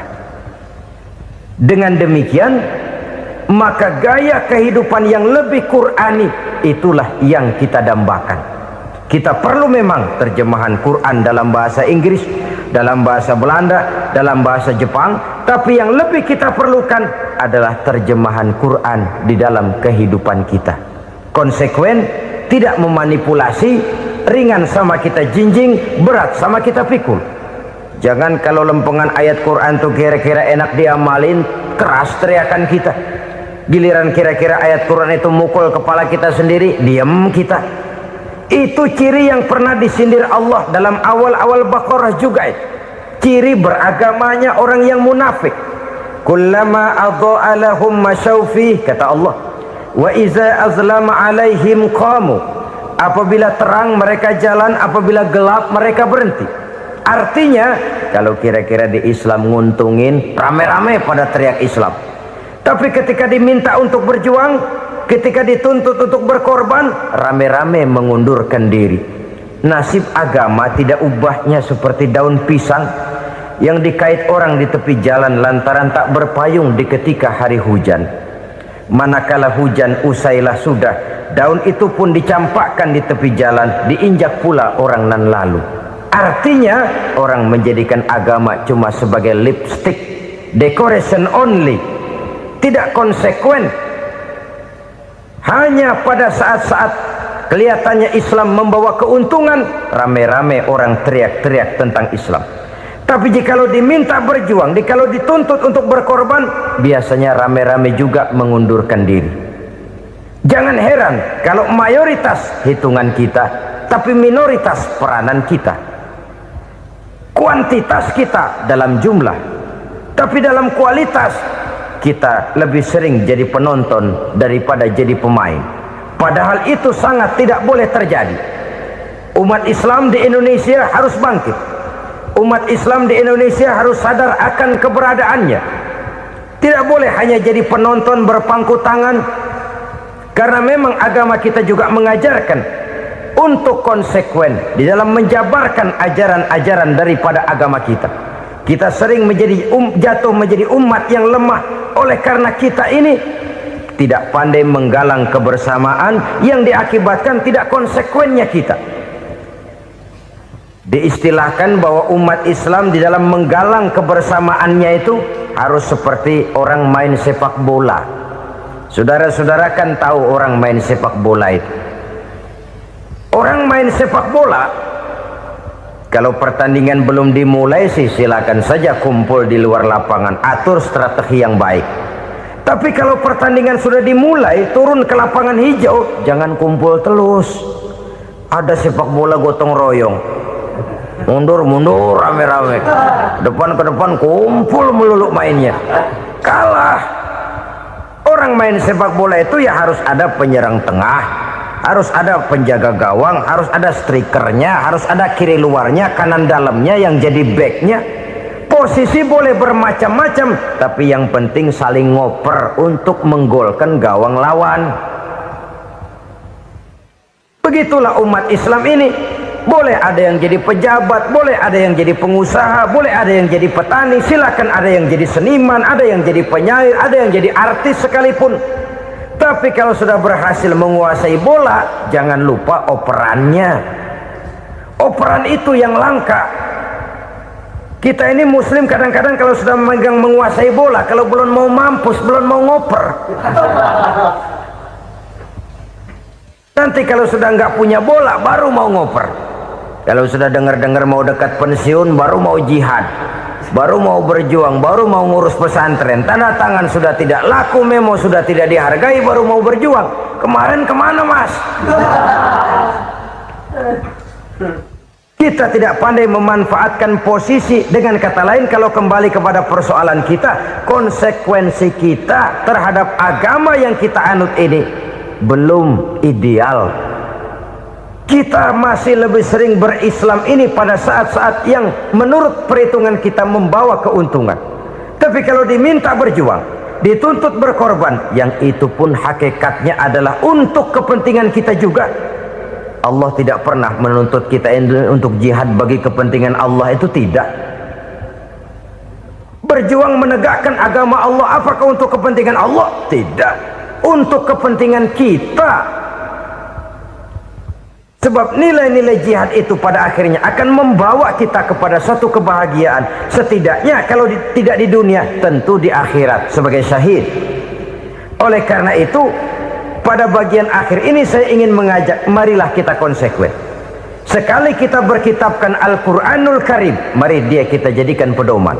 Jangan cuma kita jadikan sebagai penghias dinding, pelengkap rumah, bahwa di rumah kita ada Al-Quran, tapi yang baca kecoa. Habis pada bolong tuh Quran. Yang penting kan punya Quran. Ditaruh di pintu rumah, biar apa? Biar kuntilanak kagak masuk katanya. Ya apa itu nasib Quran, cuma kerjanya jaga pintu, ngusir kuntilanak, ngusir memedi. Bagaimana kita hidup menurut tuntunan Al-Quran? Kadang-kadang tidak pernah menjadi masalah bagi kita. Maka bagaimanakah Al-Quran akan mungkin membawa keberkahan dalam hidup kalau ajarannya kita injak-injak dalam keseharian kita? mewujudkan gaya hidup yang lebih Qur'ani. Itulah yang akan kita rintis di dalam kehidupan kita, bertahap, step by step, menurut kemampuan yang ada pada kita. Jika jalan ini tidak bisa kita selesaikan, percayalah akan ada generasi penerus yang akan melanjutkan usaha dan cita-cita mulia itu. Jadi percaya kepada Taurat, percaya kepada Injil, sekadar percaya Allah dahulunya sudah menurunkan itu, tapi kita tidak wajib mengamalkannya. Kenapa? Generasi Injil masa berlakunya sudah kedaluarsa. Taurat masa berlakunya sudah kedaluarsa. Injil pernah berlaku untuk orang Nasrani di zaman Nabi Isa. Taurat pernah berlaku untuk orang Yahudi di zaman Nabi Musa. Setelah generasinya berlalu, datang Rasul penutup yang membawa Al-Quranul Karim, maka Al-Quran itulah yang berlaku menjadi pedoman sampai hari akhir nanti. Jangan jauh dari Al-Quran, karena apabila ini kita lakukan, maka kita akan kembali kepada satu gaya hidup yang jauh dari tuntunan agama, dan itu artinya kita akan semakin jauh untuk meraih kemenangan. Saudara-saudara kaum muslimin rahimakumullah, yang keenam, yang terakhir, orang-orang bertakwa yang akan meraih kemenangan itu wabil akhirati hum yuqinun. Mereka percaya, mereka yakin seyakin-yakinnya akan adanya hari akhir, di mana seseorang akan mempertanggungjawabkan seluruh perbuatannya di dalam hidup ini, dan tidak ada satu perbuatan yang bagaimana kecilnya sekalipun yang tersembunyi dalam pandangan manusia yang tidak akan dibukakan persoalannya di mahkamah Qadi Rabbul Jalil di akhirat nanti. Itulah sebabnya maka percaya kepada akhirat disebut secara khusus, padahal di awal tadi sudah dijelaskan yu'minuna bil ghaib, percaya kepada alam gaib, dan alam gaib ini termasuk akhirat. Kenapa pada bagian akhir disebut lagi akhirat? Karena ternyata bahwa kepercayaan kepada adanya akhirat merupakan induk dari kepercayaan terhadap adanya malaikat, setan, jin, dan lain sebagainya, dan akan lebih memberikan sugesti dalam kehidupan manusia untuk meluruskan gerak hidupnya. Jikalau satu saat tergerak hati akan berbuat kejahatan, ingin mencuri, sadarlah, awas ada akhirat. Sebab kalau kita cuma teriak awas ada polisi, itu cuma tertunda sementara, begitu polisi meleng embat. Kalau kita ingin berbuat jahat cuma berteriak awas ada hansip, cuma sementara ketika hansip itu ada. Tapi kalau ceritanya awas ada akhirat, mau menyeleweng awas ada akhirat, mau berjudi awas ada akhirat, mau mencuri awas ada akhirat. Keyakinan yang akan meluruskan gerak hidup manusia sehingga gerak itu jadi lebih terarah dan terkontrol, tidak merugikan baik diri sendiri, lebih-lebih orang lain. Ternyata bahwa kepercayaan kepadanya adanya hari akhirat sanggup menjadi sumber daya kontrol dari kehidupan manusia, sehingga ia tidak terjebak dalam perbuatan maksiat dan munkarat. Saudara-saudara kaum muslimin, inilah saja yang kita bicarakan pada pertemuan kali ini. Semoga Allah subhanahu wa ta'ala memberikan kekuatan zahir dan batin kepada kita untuk dapat meraih kemenangan dengan beriman kepada yang gaib, mendirikan solat, membelanjakan sebagian dari rezeki yang diberikan Allah, percaya kepada Al-Quran, beriman kepada kitab-kitab yang diturunkan sebelum Al-Quran, lalu meyakini adanya hari akhirat. Terima kasih atas segala perhatian, mohon maaf atas segala kekurangan. Usikum wa nafsi bitaqwallah. Wassalamu alaikum warahmatullahi wabarakatuh. Waalaikumsalam warahmatullahi wabarakatuh.